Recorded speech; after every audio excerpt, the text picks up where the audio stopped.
Line express cargo நம்பகமான cargo. இதோ நீங்களும் தொடர்பு கொண்டு உங்களுடைய கார்கோ பொருட்களை அனுப்பலாம். 90 93 61 67 தொடர்புக்கான இலக்கம் 66 16 84 14. இன்னும் ஒரு இலக்கம் 55 17 27 47. அதே போல் இன்னும் ஒரு இலக்கம் 50 53 79 39. இன்னும் ஒரு இலக்கம் 99 69 84 94. அஸ்ஸலாமு அலைக்கும் வரஹ்மத்துல்லாஹி வபரகாத்துஹு. அன்பார்ந்த அனைத்து உறவுகளுக்கும் இனிய காலை வணக்கம். உங்கள் மீது சாந்தியும் சமாதானமும் உண்டாகட்டும். இன்றைய காலை பொழுது உங்கள் அனைவருக்கும் இனிய பொழுதாக அமைய எல்லாம் வல்ல இறைவனை பிரார்த்தித்தவனாக இன்றைக்கும் கோயத்துடைய பல முக்கியமான செய்திகளை பற்றி தான் பார்க்க போகிறோம். வீடியோவை கடைசி வரைக்கும் பாருங்கள். தெரியாத நண்பர்களுக்கும் மறக்காமல் ஷேர் பண்ணுங்கள். வீடியோ பிடிச்சிருந்தால் ஒரு லைக் பண்ணுங்கள், சப்ஸ்கிரைப் பண்ணுங்கள், தொடர்ந்தும் சப்போர்ட் பண்ணுங்கள். கோயத்துடைய தினா மதிப்பம் உள்ளதா பார்த்தலாம். இலங்கைக்கான ரூபாய் எல்லோரு தினாரின் மதிப்பு 982 ரூபாய் 99% உள்ளது. இந்தியாவின் ரூபாயில் ஒரு தினாரின் மதிப்பு 286 ரூபாய் 50% உள்ளது. இது அல் முசைன் எக்ஸ்சேஞ்சுடைய அப்ளிகேஷன் ஆன்லைன் ரேட் ஆகும். கோயத்துடைய பல எக்ஸ்சேஞ்சுகளையுமே அக்கௌண்ட் நம்பரை மறைச்சிடுறாங்க. இதை பற்றியும் உங்களுக்கு தொடர்ந்துமே தெரியத்தாது. நீங்கள் ஏதாவது ஒரு புதிய எக்ஸ்சேஞ்சுக்கு பழைய பற்றுச்சீட்டோட போகிறீங்களா தான் நிச்சயமாக அதில் அக்கௌண்ட் நம்பர் இருக்கா அப்படின்றத செக் பண்ணிக்கோங்க. அப்படி இல்லாத பட்சத்தில் எழுதிட்டு போனாலும் பிழை இல்லாத அக்கௌண்ட் நம்பர் எழுதிட்டு போங்க. ஏதாவது ஒரு நம்பர் பழைத்தாலும் கூட உங்களுடைய பணம் நாட்டுக்கு போய் சேராது. அந்த பணத்தை திரும்ப பெறணுமா இருந்தாலும் ரொம்ப நாட்களாகும். மறுபடியும் கட்டணம் செலுத்த வரும். அதே போல் எக்ஸ்சேஞ்சுகளில் பணம் அனுப்பி முடித்ததும் மறக்காமல் பற்றுச்சீட்டு செக் பண்ணி பாருங்கள். எல்லா டீட்டெயில்ஸும் சரியாக இருக்குதான்னு. ஏன்னா நீங்கள் சரியான டீட்டெயில்ஸை கொடுத்துருந்தாலும் எக்ஸ்சேஞ்சில் வேலை பார்க்குறவங்க பிளவுறதுக்கும் வாய்ப்பு இருக்குது. அது போல் பலருக்குமே நடந்திருக்குது. அப்படின்றதால முடிந்த வரைக்கும் நீங்களும் உங்களுடைய கஷ்டப்பட்டு சம்பாதிக்கக்கூடிய பணத்தை நல்ல எக்ஸ்சேஞ்சுகள் மூலம் அனுப்புங்க. எங்கே அதிகமான ரேட் கொடுக்குறாங்க அப்படின்றது தெரிந்தாலும் மறக்காம கமெண்ட்ல மென்ஷன் பண்ணுங்கள். குவைத்துடைய தங்க விலையை பார்த்தலாம். 1 கிராம் 18 கேரட் தங்கத்தின் விலை 27 தினார் 247 ஃபேல்ஸ். 1 கிராம் 21 கேரட் தங்கத்தின் விலை 31 தினார் 788 ஃபேல்ஸ். 1 கிராம் 22 கேரட் தங்கத்தின் விலை 33 தினார் 314 ஃபேல்ஸ். 1 கிராம் 24 கேரட் தூய தங்கத்தின் விலை 36 தினார் 329 ஃபேல்ஸ். தங்க விலை இந்த நாட்களில் படிப்படி அதிகரிச்சுக்கிட்டே இருக்குது. பார்க்கலாம் எதிர்வரும் நாட்களையாவது கம்மியாகுதான். வாகனத்தால் அடித்துவிட்டு தப்பி ஓடிய ஓட்டுநர் கைது. தோஹா சுங்கத்துறையால் அதிரடியாக கைது. 60 கிலோகிராம் மருஜுனா கைப்பற்றப்பட்டது. மோப்ப நாய்களின் உதவியோடு பிடிபட்டது போதைப் பொருள். குவைத் ஷுவைக் இண்டஸ்ட்ரியல் பகுதிகளில் அதிரடியான சோதனை. குவைத்துடைய தீயணைப்பு துறையால் பல கடைகள் மூடப்பட்டன. குவைத் வீட்டில் தொலையிட்ட சாரதி வண்டியை ஸ்டார்ட் பண்ணும்போது கட்டுப்பாட்டின்றி கொண்டு போய் வீட்டிலேயே விட்டுட்டார். சட்டவிரோத செயல்பாடுகளில் ஈடுபட்ட பங்களாதேஷ் நாட்டவர்கள் கைது. பார்க்கலாம் அனைத்து தகவல்களையும். இதோ குவைத்துடைய தற்போதைய சூழல். ஒவ்வொரு பகுதிகளிலையும் டிராஃபிக் இன்ஸ்ட்ரக்ஷன் ரொம்ப அதிகமாக இருக்குது. இந்த இன்ஸ்ட்ரக்ஷன் தொடர்ந்துமே உள்துறை அமைச்சகம் கொடுத்துக்கிட்டே இருக்கிறாங்க.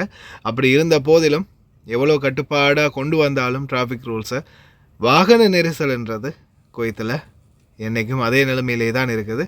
டிரைவர்கள் ரொம்ப கவனம். தற்போது சவுதி அரேபியா, பாகிஸ்தான், அதே போல் கத்தார் மற்றும் ஜோர்டான் ஆகிய நாடுகளுக்கு இடையான சந்திப்புகள் இடம்பெற்று கொண்டே இருக்கின்றது. அரபு நாடுகளுக்கான தொடர் பேச்சுவார்த்தைகள் நடந்து கொண்டே இருக்கின்றது. பார்க்கலாம் இன்ஷா அல்லாஹ் எதிர்வரும் நாட்களில் அரபு நாடுகளுடன் இந்த திடீர் சந்திப்புகள் என்ன மாதிரியான சூழலை உருவாக்க போகுதுன்னு.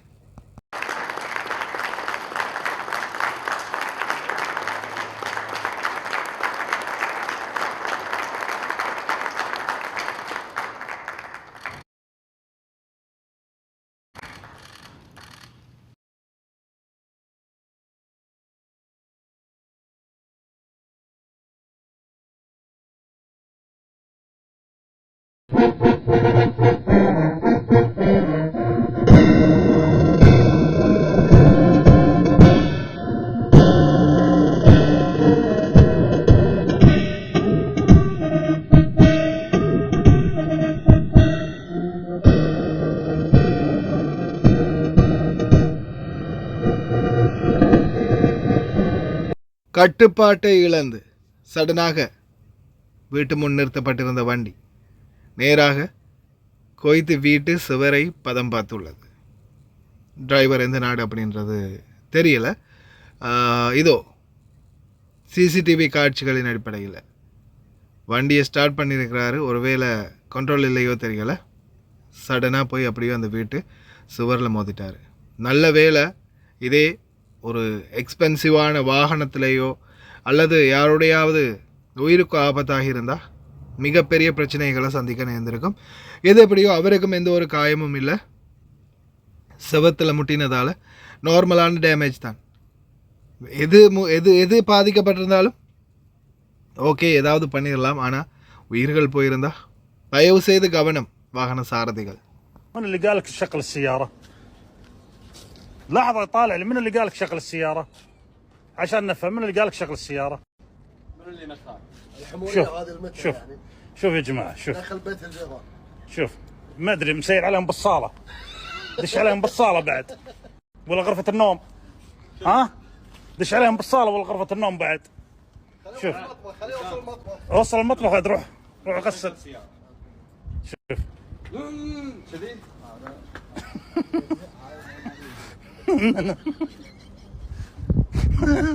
اشوى ما في احد. اي والله، اشوى ماكو احد. والله الله ستر عليهم والله. والله كان مسير عليهم داخل. سهله ما عليه ما عليه هذا كم والله خصم عليك الحين. شنو خصم عليك بالله، شنو خصم عليك؟ وهذا كم مره اقول لك لا اشيلها. வீதியை கடக்க முற்பட்டவர் வாகனத்தால் அடித்துவிட்டு தப்பியோடிய ஆப்கானிய நபர். கடைசியில் அந்த மினி லாரி கண்டுபிடிக்கப்பட்டது. சம்பந்தப்பட்ட நபர் கைது செய்யப்பட்டிருக்கின்றார். இதில் பாருங்கள், ரோடை க்ரோஸ் ஆகியிருக்கிறாங்க. அது வந்து அவங்க தான் பிழை, ரோடு க்ரோஸ் ஆகினவங்க தான் பிழை. இந்த ஆப்கானிஸ்தான் நபர் வந்து பார்க்குறாரு, உடனே எட்டி பார்த்துட்டு வண்டி எடுத்துகிட்டு ஒரே ஓட்டமாக ஓடிட்டார். கடைசியில் ரோடுகளில் இந்த சிசிடிவி கேமராவை செக் பண்ணி அந்த நபரை கைது பண்ணியிருக்கிறாங்க. அந்த இடத்துல போலீஸுக்கு கால் பண்ணியிருந்தா கூட பெரிய அளவில் எந்த ஒரு குற்றமும் இல்லாமல் போயிருக்கும். இப்போ கடைசியில் கொலை குற்றவாளியாக மாறியிருக்கிறாரு. இதை பார்த்திங்கன்னா குவைத்துக்குள்ளே ஸ்மக்லிங் பண்ணுறதுக்கு யாருமே நினைக்க மாட்டேங்க. அந்த அளவுக்கு பக்காவான சர்ச்சிங், அதுவும் மோப்ப நாய்களுடைய உதவியோட மர்ஜூன் 60 கிலோ குவைத்துக்குள்ளே கொண்டு வர முயற்சி செஞ்சுருக்கிறாங்க. அதிரடியாக குவைத்துடைய தோஹா சுங்கத்துறையினர் வந்து கைப்பற்றி இருக்கிறாங்க. பாருங்கள்.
ஷுவைக் இண்டஸ்ட்ரியல் பகுதியில் மறுபடியும் சோதனை ஆரம்பம். கிட்டத்தட்ட 15க்கும் மேற்பட்ட கடைகள் வந்து இழுத்து மூடப்பட்டிருக்கின்றது.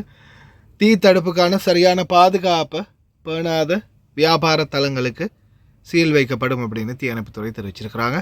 அதே போல் சட்டவிரோதமாக இறால், மீன் மற்றும் பல கடல் வாழ் உயிரினங்களை பிடித்த நபர்கள் கைது செய்யப்பட்டிருக்கிறாங்க. பங்களாதேஷ் நாட்டை சேர்ந்த கிட்டத்தட்ட 12 பேர் கைது செய்யப்பட்டிருக்கிறாங்க குவைத்துடைய உள்துறை அமைச்சகத்தின் அதிரடி தேடுதல் நடவடிக்கையில்.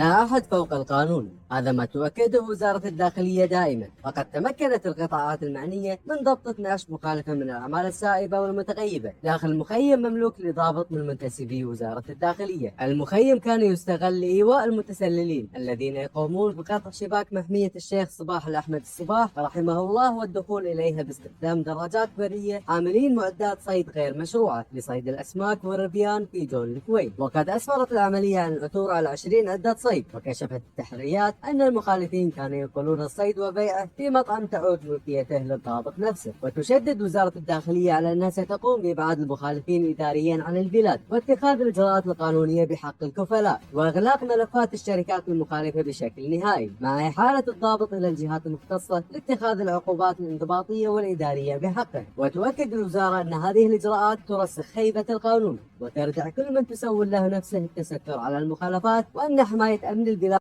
ஹாய் காய்ஸ், இன்றைக்கி நாங்கள் எங்கே வந்திக்கிறோம் தாத்தா? எங்கே வந்திக்கிறோம்? சல்வா கத்தா அஞ்சிக்கு. நீங்கள் எப்போ ஆர்டர் பண்ணீங்க எங்கள்கிட்ட? முந்தநாத்து. உங்களோட பில்லை கொஞ்சம் கஸ்டமருக்கு எல்லாம் காட்டுங்க, எல்லாம் பார்க்குறாங்க, கொஞ்சம் காட்டுங்க. எவ்வளோக்கு சாமான் வாங்கிக்கிறீங்க? 137 கேடிக்கு சாமான். இந்த தாத்தோட பில் தாத்தா, எங்களோட சேவிஸ் எப்படின்னு கொஞ்சம் எல்லாருக்கும் சொல்லுவாங்க. லங்கா குச்சிட்டு நல்லா எல்லாரும் அங்கே கார்டு சாமான் போடுறதுக்கு வாங்கிக்கலாம், ஒன்றும் பிரச்சனை இல்லை. நல்ல சேவை செய்கிறாங்க. ஆர்டர் கொடுத்தேன், நான் இன்னைக்கு சாமான் கொண்டு வந்து தந்துட்டாங்க எனக்கு கார்டு போட. நீங்கள் கேட்ட சாமான் எல்லாமே இருந்துச்சா? எல்லா சாமானும் இருந்துச்சு, நான் போட்ட சாமான் அவ்வளோ இருந்துச்சு. இதுதான், தேங்க்யூ அக்கா. இதுதான் அவங்க அந்த தாத்தா ஆர்டர் பண்ணது. சாக்லேட்லேருந்து காஃபி எல்லாமே எங்களுக்கு இருக்குது. அவங்களுக்கு தேவையான சாமான் வெறும் 20 கேடிக்கு மேலே நீங்கள் ஆர்டர் பண்ணாலே நம்ம அவங்களுக்கு ஃப்ரீ டெலிவரி பண்ணி தருவோம். நீங்களும் கால் பண்ணலாம், ஸ்க்ரீனில் நம்பரை போட்டேன். ஓகே, இன்னொரு வீடியோவில் சந்திப்போம். தேங்க்யூ தாத்தா. ஓகே, பாய்.